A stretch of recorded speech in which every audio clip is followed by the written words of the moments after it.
برات خیلی خوش اومدی خونه را دیدی؟ بلاد بواری نمیاد سای خونه تا گوشگاه همسایه نواگ اومده دختر گپش میته ما روز دارم اصل کرب بگی آه گپ نیست اصل جان بیا مایل خیلی جان خطا احتیاط کش رو ابگر یکی ای بو یا عروسی من قدش نوشتگیم بو همه جزیر نکنی اصل جان همو پلایی که بابید بجا کدب دک جای پلو برا پشت خونه دازم میتکش هست خیج گرم عذب نکشه لپت کرم میبرم تایره میسه گپ نیست دوستت میدارم گنده دوستت میدارم نشپیدگی چی گفته سی؟ طالبایو فندت کیسای؟ هم موجه یاردم کیسای نمیبینی؟ ات پروز اقلی یکی ای بو سلام چی خدمت کنم؟ سلام علیک خوش اومده بیا بدرین جون شنوس شه ایش او برکک نکای ایش علف دراوه کای انا ایش بشه علف برک با چو کنم؟ خیلی شدم بیاین اک مرحمت دروین ایش کی بو ای پانی اساس کنه کم کم خدمت یاردم شکنه سور کو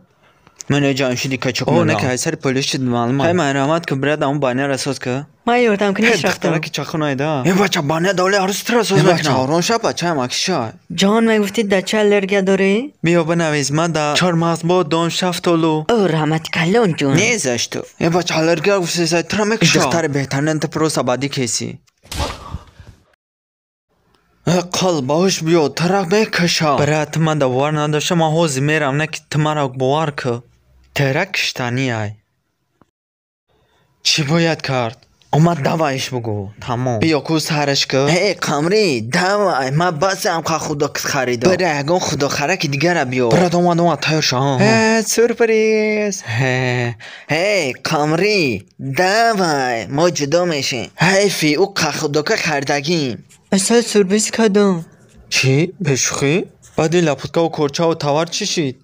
من پروسه فهمو همه سیروی ترا پروسه سورپریزت کامینا کلا چی؟ کلا پرس؟ آبادی کل چی؟ ای گلبویای این دروغ میگه تاش نه دروغ میگه براد تز نخوش هاید خونای ما؟ برات خطو میکنی تز نخوش ها میگو ما ترا ولیم هم جایی قریب های پشتی های روز میموندم جان میبخشی خیلی خطا کام نه جان توغری های همش بیا تار تبزه چخه بوده با مزه ها کجا رفتی اونو کرش تمام همه کسا جام شهن خونه را بکویم و پلا ای ما نرسنه